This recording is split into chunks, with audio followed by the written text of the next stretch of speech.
Maayong adlaw kaninyo tanan.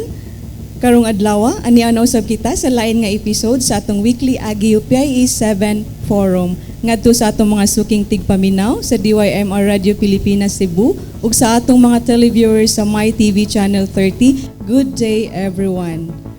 Karong adlaw aniya kita nanukad sa atong buhatan sa regional office sa Department of Education. Sorry kay naanad mo ko nga sa among opisina sa PIA. And of course, joining us today are the officials from the Department of Education and Commission on Higher Education. Ug karong adlaw atong pagahisgutan ang kabahin sa preparation sa opening of the school year 2019-2020. Ingon man ang balik eskwela, balik brigada, which started yesterday, and of course the K-12 program. So please join us in this informative discussion, which is brought to you by the Philippine Information Agency in partnership with the Association of Government Information Officers in the region. This is Hazel Gloria of PIA, and with me is my colleague John Carla Madreo. John, maayong adlaw kanimo. Kauban nato karong adlaw atong mga officials from the Department of Education and Commission on Higher Education. So ato sa ipaila-ila Ma'am Hayes before ta mo istorya about sa atong mga topics. So first up, we have, of course, no other than the Regional Director of the Department of Education Central Visayas, Dr. Juliet Hirota. Good day, ma'am. And to her right is the Assistant Regional Director of DepEd 7, Mr. Salustiano T. Jimenez. Sir, mayong adlaw. And diri sa akong tupad from the Commission on Higher Education, the Supervising Education Program Specialist, Dr. Josefino Jojo Ronquillo. Sir, mayong adlaw. And Ma'am Hayes, we would also like to acknowledge the Schools Division Superintendents who are present today. Daghang salamat mga ma'ams and sir. Si Ma'am Leia P. Noveras from Mandaue, Sir Joseph Erwin Lagura from Toledo, Sir Ronald Gutay from Siquijor, Neri Ohastro from Tagbilaran City, Sir Faustino Torreadio from Talisay, Sir Danilo Godelosa from Cebu City, and Sir Nilo Sendrijas from Bugo City. Daghang salamat. We have also from Negros Oriental. We also have delegates from Negros Oriental and Bohol. Okay. Lapu-Lapu and Dumaguete. Sa tanan na present, daghang salamat for joining our forum today. Okay dyan, So sa dili pa ta magsugod, pangayuan sa natong opening statement ang atong mga panelists karong adlaw. So first, we'd like to hear from the DepEd 7 Regional Director, Dr. Hirota. Ma'am? Kahapon ang ating start ng ating Brigada Eskwela. But I know that you all know that the Regional Office 7 had taken already the responsibility of declaring the opening of the Brigada Eskwela movement last Saturday, May 18, 2019, at Carnasa Island. We have 3 schools there, Pantao Elementary School and Carnasa Elementary School and 1 high school.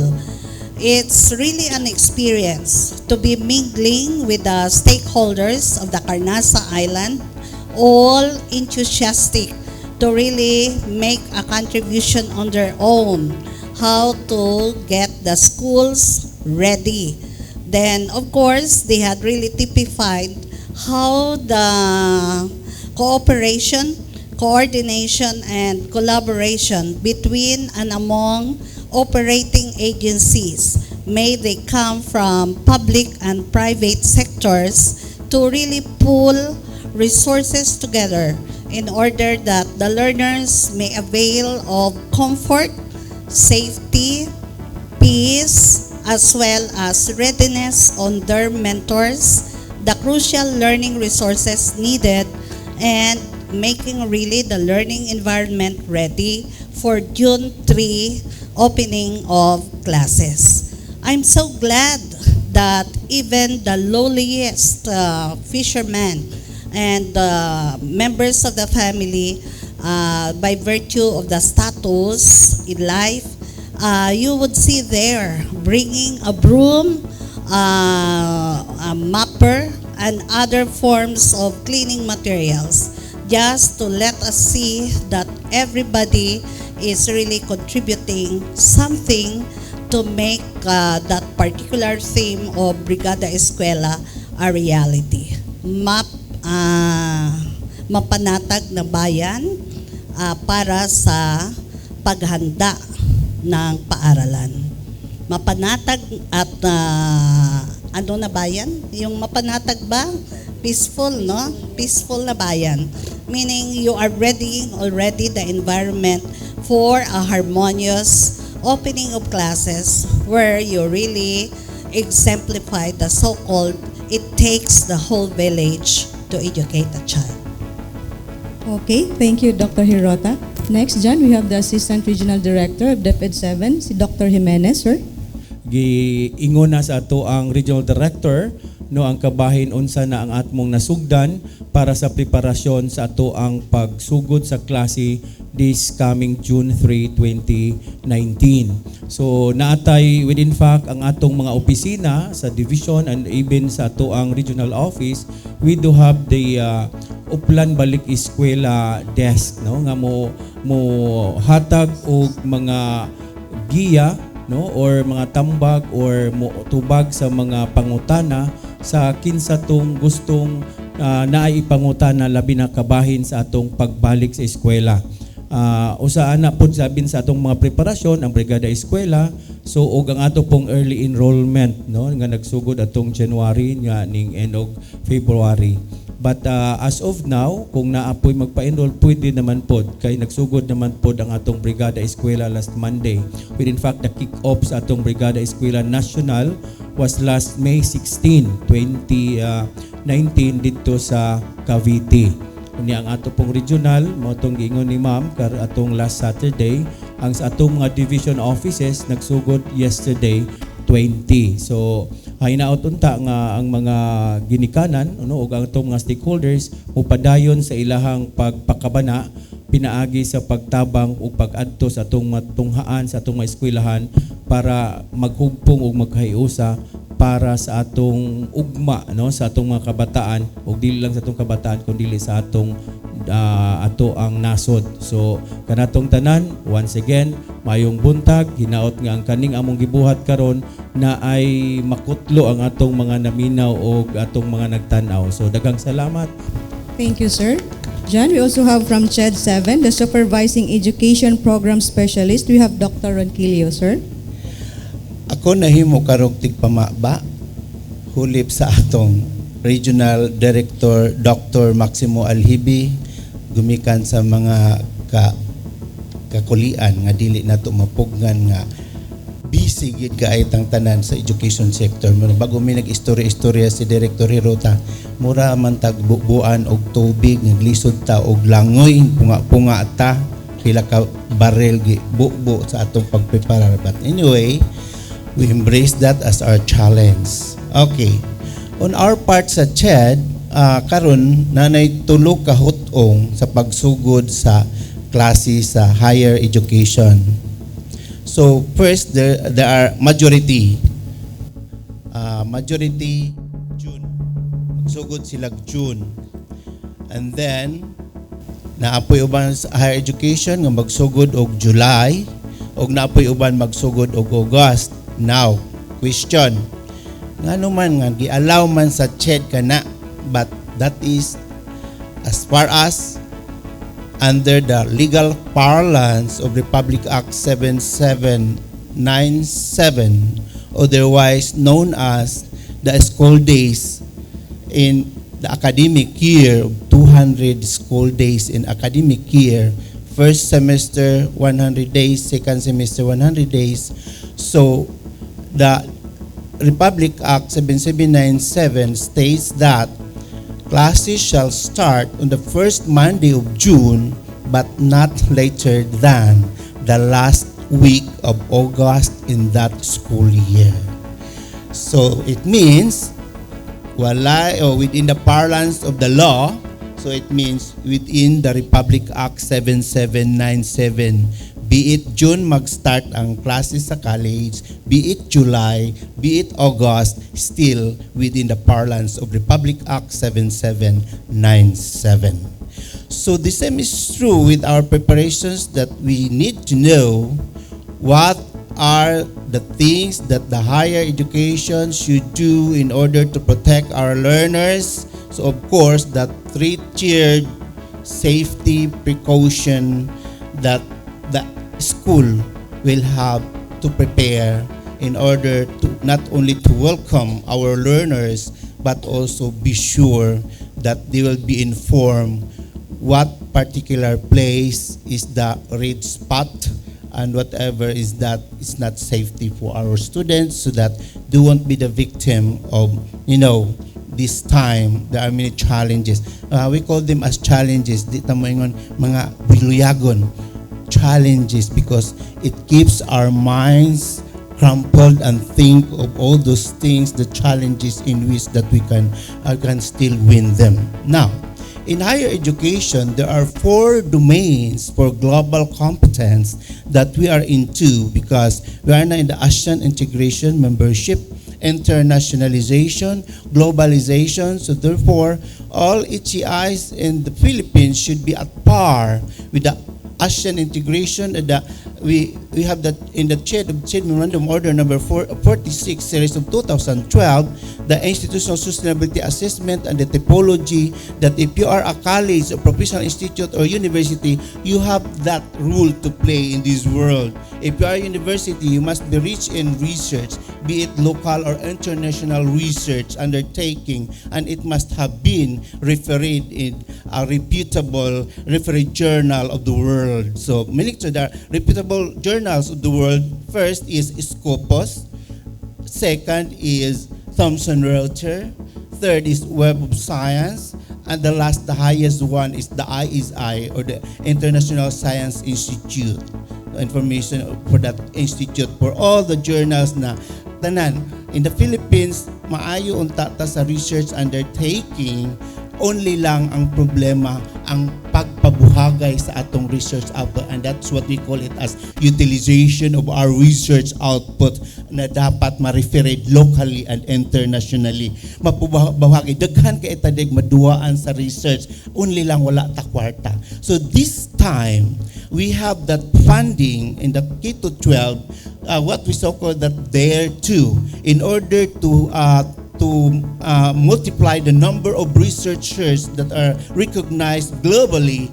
The DARE 2 meaning to say DARE and then TO, developing advanced research and extension, trans or interdisciplinary opportunities, and that's counted for 50 million for every HEI qualified for that, because HEIs who are qualified for this funding should have been accredited from level 3 in their degree programs, and most of them, they are universities and they are rich for international and local research undertaking. So that's where 50 million na. And there are other 20 million IDIG, Institutional Development Innovation Grant. So this kind of grants, they have to, this will give them assistance to develop their curriculum, to develop their faculty, instructional materials, and student exposures to the 4 items in education: instruction, research, extension, and production. Before, when Republic Act 7722, otherwise known as Higher Education Act 1994, was enacted into law, there are trifocalized mandate, instruction, research, and extension only. But now, there are already 4. There is production. So production means what is the production of higher education as far as instruction is concerned. So it means that it is the performance in the board examination to the board programs, the employability or gainful employment of our graduates. Ayan ang production ng sa instruction. Now, production sa research. So it should have been utilized locally and internationally na published na siya. Yan ang research na talagang na-utilize na gamit dito implementation to the community na kinabangan ng community ang research output na yan na implement natin like sa mga sa pharmaceuticals, mga herbal medicines. So na nato nga dili na sa chemically processed, it is friendly to our health, and that is how. And then what is for the extension, meaning to say napasarap natin ang buhay ng komunidad. So yun ang nagawa dapat ng ating mga eskwelahan, that is not from the book itself, it should have been multiplied na sumarap ang buhay ng komunidad. And that is how on the 4 mandates now in higher education, research, instruction, extension, and production will be seen into that effect. Thank you very much. Daghang salamat, Dr. Ronquillo. So, Ma'am Hayes, karon mangutana pud ta syempre sa ato ang sa DepEd kung Ma'am, kumusta man ang katong na-mention man ganina nga na aduna tay nahitabo na pre-enrollment. So, kumusta man ang ato ang kanang number of mga nagpa-pre-enroll?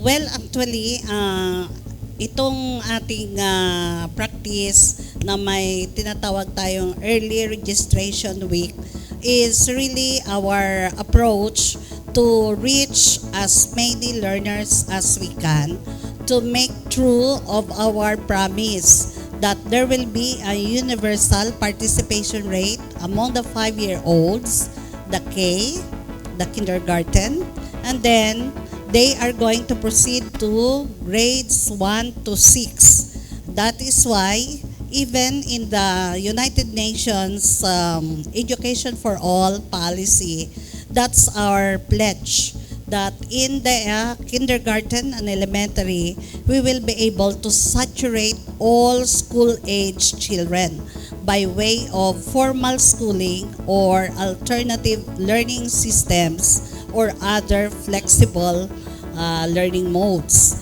In the elementary and kindergarten, usually we watch for the 5-year-old countdown in the Philippine Statistical Authority report because they are really the official count of how many 5-year-olds are residing within that vicinity, and we consider it as our universe. So how many are listed in the public schools and private schools to indicate then that the early childhood stimulation and enrichment are provided before our children are really exposed to formal schooling policies and interventions. Ngayon, itong ating early registration mobilize all communities and also clarify doubts as to absorptive capacities of our schools. Our parents, though they have the right to choose which school to send their children into, however, we are limited, by way of accommodation. So, many of the highly urbanized cities and even the semi-urban areas do the zoning system. Parang naglagay sila na itong paaralan na ito with that number of classrooms, with this number of teachers, with these facilities are entitled only to such number of employees. So, identify na which puruks and which areas are really for that school. Sometimes, if you'll just depend on the choices, they are going all of them to one school, leaving other schools nearby empty. or with less learners. So in order to equalize and of course maximize the available resources, we really do the zoning area, not because we would like to really differentiate by way of location, but because we want that all children will be comfortable in terms of their availment of the basic education.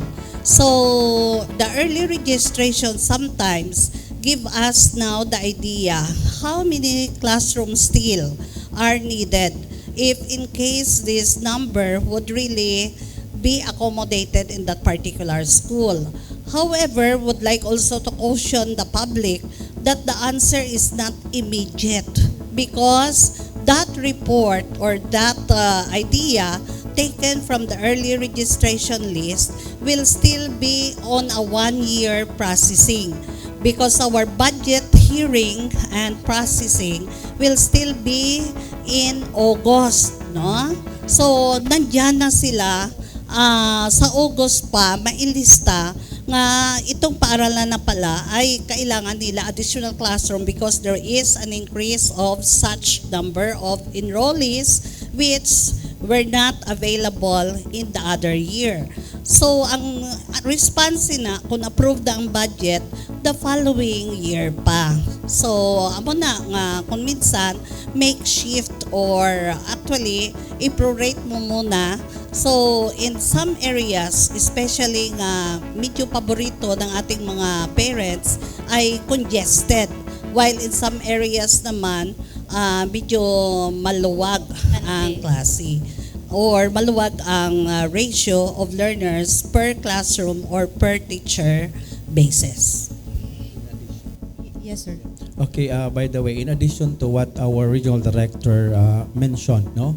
Now, when we say early registration, we focus on kinder, grade 7, and senior high school. Now, based on data as of March 2019, no? So we already have around 500,000 enrollees, no? So in fact 417,000 to be exact. We already have that in preparation. So that would be kinder, grade 7, and senior high school. Because for grade 1, so the enrollees in kinder will automatically be enrolled in grade 1. And grade 1 automatically enrolled in grade 2 and so on. So that's why early registration is focusing on those 3 levels, kindergarten, grade 7, incoming, yes, and senior high school. So mauna ang atong gihimo, mauna ang data nato so far. So at least we already have the 500,000 kay based atong previous enrollment like in 2018, 2019, our total enrollment population is 2.2 million more or less. So we are expecting now that we could have 2.3 or 2.4 million this school year. So, sir, this number, 417,000, is only for the early registration? Early registration, So, yes. As of cutoff is March 8th, 2019. So So do we really now expect- there's still more coming, and we will have. I know the number is increasing. So, with what Dr. Herota shared a while ago, ma'am, katong sa zoning area ba, what if some parents naay mga schools nga dili sila ganahan nga i-enroll dito ilang anak but they belong in that zone. So, unsa may mahitabo? Tawag natin dyan ay an application of a friendly persuasion and explanation. Kasi kung talagang concerned sila sa adequacy of service and convenience, dapat mag-adhere and comply tayo sa policy.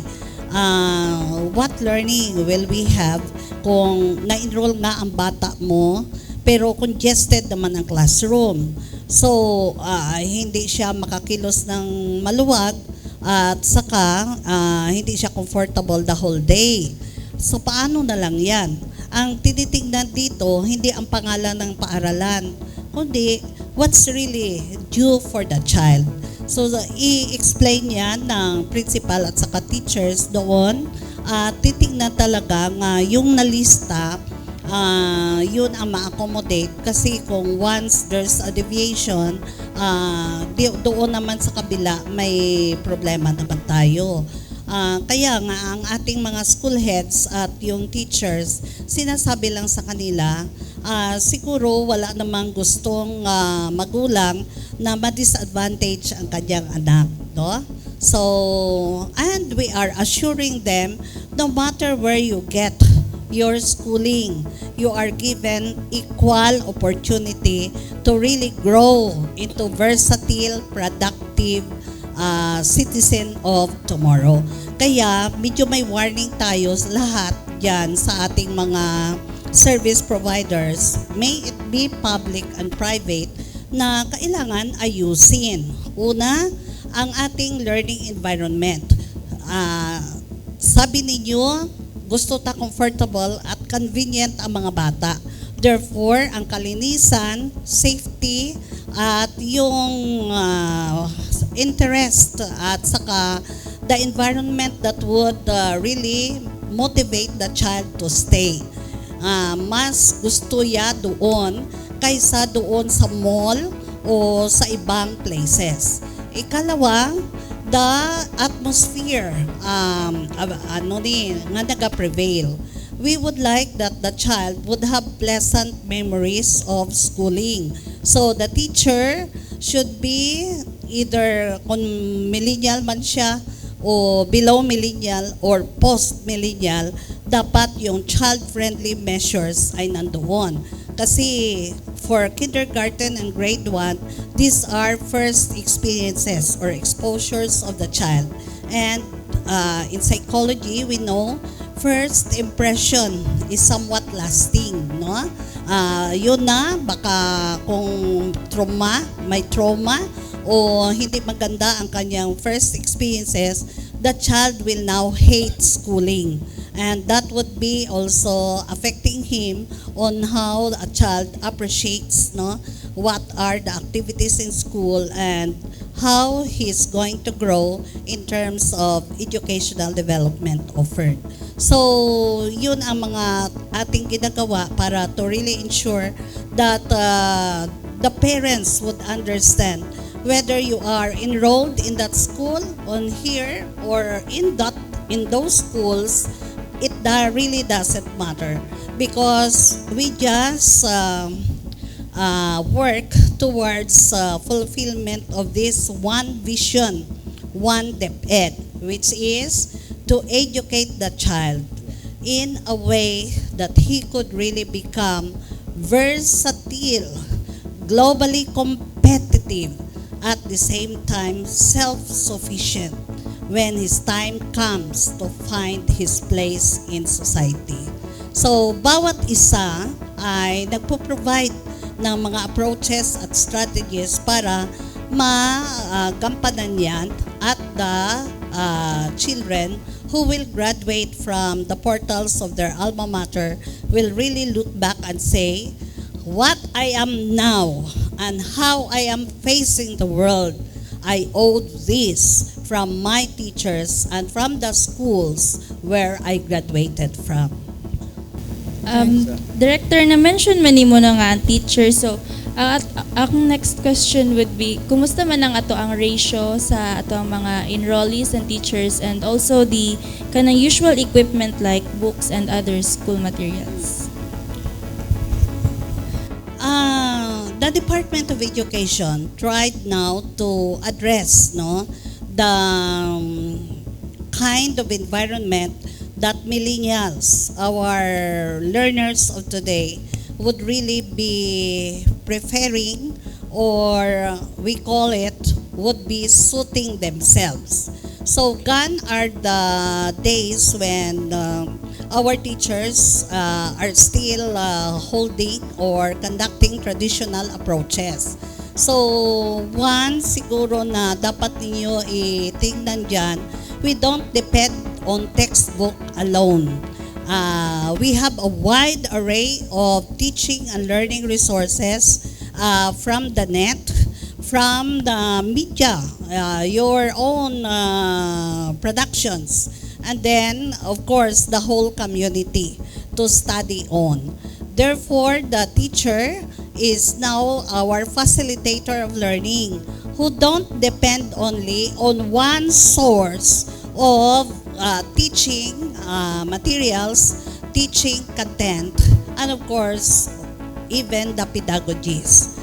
Combining now the baccalaureate preparation on how really to become a functional teacher, plus the trainings provided to them to really make themselves 21st learning century mentors, no?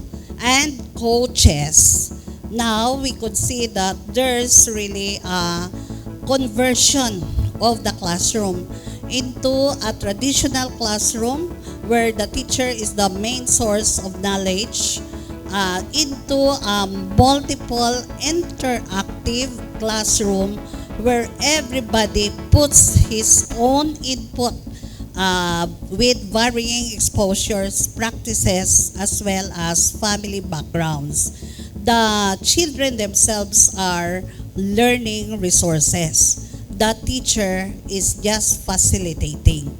And since the main focus now of our pedagogies is making the learner as the subject and the object of the tapestry of design on how education services can be provided to them, our teachers' training are also geared towards that.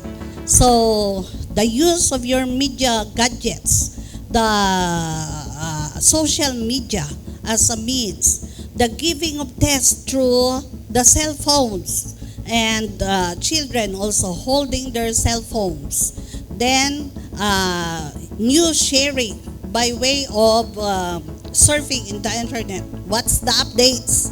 Not only here in the Philippines, but all over the world. And of course, letting our kindergarten have the tactile experience by providing already kindergarten classes with iPads and laptops. No? At least kahit ano-ano lang dyan sa keyboard, that experience will already steer the interest. Okay, sir, additional. Actually, in addition, that's why textbooks is not really the one. Dili na kayo mo kinahanglan because as of the present time, we encourage contextualization of resource materials, kanatong learning materials. So, ito contextualize na localize. So, unsay musut ana nga area for sa mga bata, even the materials itself, maoray gamiton sa atong mga maestra. And aside from that, naapot tayo mga portals na sa LRMDS, na ay sa division, naapot tayo sa regional office, o even sa mga schools. So, maunay gipanggamit sa atong mga teachers. Okay, sir, ma'am. With the Brigada Eskwela started yesterday, no? So, how was it? Unsa may mga concerns or mga issues nga na-meet sa atong mga stakeholders? Well, First day. as of this time, parang wala mang untoward incident na nangyari. In fact, many of our school division superintendents are telling me that they have organized already participation by grade levels so that it will not appear na on the first 3 days many people are there in the schools and in the subsequent days there's no more. So in order to really make everyone concerned on do what are assigned to them in terms of areas and the dimensions of the school's improvement that they are going to put their efforts into, parang okay ang tracking nila ng compliance and they are happy that their stakeholders are now, they call them well-informed and routinely practicing anymore, no longer the previous practices of just cleaning. So Brigada Eskwela now is not only cleaning and sweeping the floor or painting the armchairs or the walls. No? It's more than that. And in fact, there are many agencies also offering their services They go to school for dental services. They go to school for other health services, just to make sure that those that are enrolled are already physically prepared when they come. RD, you mentioned earlier na this year, our Brigada Eskwela promotes panatag and comfort for our students. So, I read, RD, no, na ang atong Brigada Eskwela, Secretary Briones actually mandated na dapat po resilient ang atong school. So, in Central Visayas, RD, nabatay mga assessments sa atong mga schools, labi na sa mga buildings na kanang tag-as and karaan na. Yeah, actually, as early as closing, no, after really the graduation, our division engineers, with the listing now of what are the schools to be repaired, and what are the schools which needed additional classrooms, they went around now, do the preliminaries of soil testing and other forms of preliminaries to ensure then that our school buildings would be typhoon resilient and stable in terms of whatever magnitude of earthquake, no, that would come to us. Our DRR task forces, because also of man-made calamities like fire, no, they also went around and make inspection of electrical wirings, and also recommend replacement in case there are areas within the schools that necessitate not only repair but replacements already of the gadgets to really prevent occurrence of fire and other form of accidents, no, that may happen. And those with DPWH, a coordination meeting is conducted to ensure then completion dates, because our budget is now approved, and therefore our procurement is to be implemented na. Those contractors that were given the notice to proceed, they are led now to those areas in order that they could really start and have the remaining 7 months of the year be the implementation period, so that by end of December, that number of classrooms intended to be installed can be completed. Let us remember that 2019 is the start of the DBM practice all over the country of that so-called cash-based budgeting. So the number of infrastructure projects now are given a budget, and it is a must then that you've got to finish it by December 31 of 2019. Sanctions shall be done to those who cannot really complete, and will return the money and spent for that particular aspect, no? And it will tell on the efficiency and effectiveness of the implementers, because prior to the approval of the budget, almost every week an orientation and preliminary meetings have been conducted to all the involved agencies in order to prepare that this cash-based budgeting will be successful. So indeed, ito naman is really a test of the skills and how influencing the leadership our leaders have. You know very well that there are projects that DPWH are now undertaking. Some are still backlogs of 2017 and 2018, and they would like to complete it by 2019. Plus, the demand of the 2019 cash-based budgeting. So you can just imagine the rush and the urgency that the three actors of the infrastructure projects for education are getting now. The DepEd as a requesting party, DepEd is a requesting party. Siya lang ang nagsasabi kung saang lokal o saang area ang nangangailangan ng construction and repair. Wala sa kanya ang date ng pagkumpleto, wala man sa kanya ang bayad ng school building program, at wala man sa kanya kung kailan isimulan o tapusin.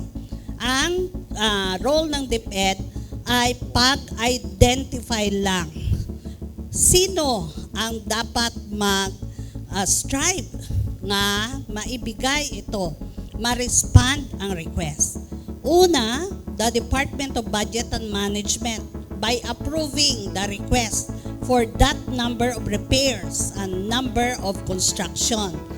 Ngayon, kay may pera na, DPWH will procure. Kaya, ang responsibility of really selecting who's the deserving contractor and suppliers nandyan sa DPWH. The three agencies will now see kung yung tinatawag natin na PERT, Performance Tracking System, nga tinatingnan sa buwan na ba ito, anong percentage na ng construction ang natapos, sa buwan na ito ba ang completion of the repair. So tatlo din ang nagmo-monitor. Sana with the cash-based budgeting, hindi na maulit ang istorya na sabihin, ay naku, bakit ganyan ang quality ng education? Oh, marami silang learners, wala naman silang classroom. So, huwag niyong isabihin sa DepEd lang ang may kasalanan. Ang sabihin niyo siguro, talagang question na dapat sagutin ng lahat, including the communities where repairs and constructions are now prevailing, to ensure na sila mismo ay nakikita nila at nagtatanong sila, bakit hindi ito nasimulan? Bakit parang nag-stop ang construction o repair dito? Bakit hindi pa nakompleto? Kasi sa tarpaulin nagsabi nga ganito ang pizza of completion. That's your responsibility to us para magising naman kung sino ang may sala. Okay, dyan, no? So we don't have enough time naman gino. Napupus naman gid ang 1 hour na to nga discussion, although daghan pa gid ta kay i-discuss ang DepEd and SHED, no? But we don't have enough time naman gyud. But we would like to request our panelists to please stay because we still have a lot of media friends who are here with us today, no? So daghan pa yun kini sila og mga pangutana ninyo, ma'am and sirs. So please stay with us, no? So mo close lang siguro ta sa atong program dyan, and we would like to ask our panelists, no? So unahon na to siguro si Dr. Herota to give us her closing statement, ma'am. Bago kami say goodbye, I just would like to give you my wholehearted appreciation. Ever since, although may mga challenges tayo in terms of our efforts on access, quality, relevance, and regulating services, but I experienced in Region 7 that kind of cooperation, coordination, and collaboration that is unique and to the highest level. So, salamat gidha, Parents Teachers Association, the whole population of Bohol, Siquijor, Negros Oriental, and Cebu Province with its 9 cities. Nakita ko kung paano ang concern, nurturing, and love nga gin-provide nyo from the time the child should be ready for schooling and at the same time for leading him to really find his place. So, salamat. Kagkabay pa nga, you continue supporting us cooperating with the respective schools where you are residing, and at the same time become our active stakeholders on paving the way for a better tomorrow. Thank you, ma'am. We also have Dr. Jimenez, the ERD of DepEd 7. Thank you very much. So, na-mention na ni Ma'am, no, ni Director Herota, ang pagpasalamat. So, I would like to extend also our gratefulness to the media, PIA, and the rest who are here, our family, no, in the Department of Education, og sa tanan, no, nga naa dinhi, og sa tanang naminaw, og nagtanaw kay kaning programa para mangyod sa inyo ha. Another thing is, ang ako lang ipakuan sa ato ang maginikanan o sa ato ang mga stakeholders nga unta ipadayon ang atong pagpakabana para sa kaugmaon sa atong mga bata.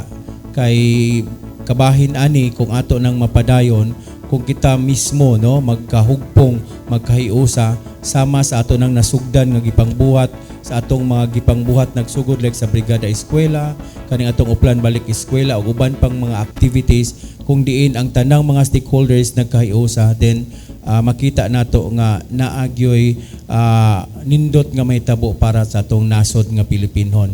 So again, kanatong tanan, daghang salamat o mayong buntag. Thank you, sir. So we have Dr. Renquillo of CHED 7, sir. Buntag pa, no? May buntag. Okay. Na-exhausted yun na to ang oras. So, karon hangyo ko sa atong katilingban nga ang unsang atong nangahimo nga kaayuhan sa atong katawhan sa Pilipinas, atong ipabuhagay sa tibuok kapupudan sa Pilipinas, Luzon, Visayas ug Mindanao. So as I said, that the door of opportunity won't open unless we do pushing.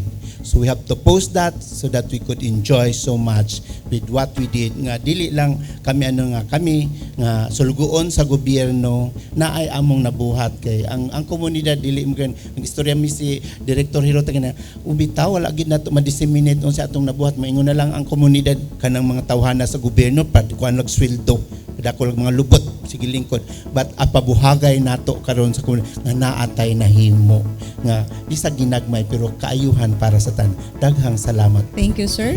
Jan? So, Ma'am Hayes, in behalf of PIA 7, AGIO 7, DYMR Radio Pilipinas Cebu, and My TV Channel 30, we would like to thank our guests, DepEd 7, CHED 7, and our media friends for joining us today. Hinaot inyong ubanan pa sa among mga sunod nga AGIO Forum every Tuesday, 10 a.m. to 11 a.m. Kini si John Carla Madrio, kauban si Ma'am Hazel Gloria Magaingon sa Kasayuran ang Kaugmaran. Mayong adlaw.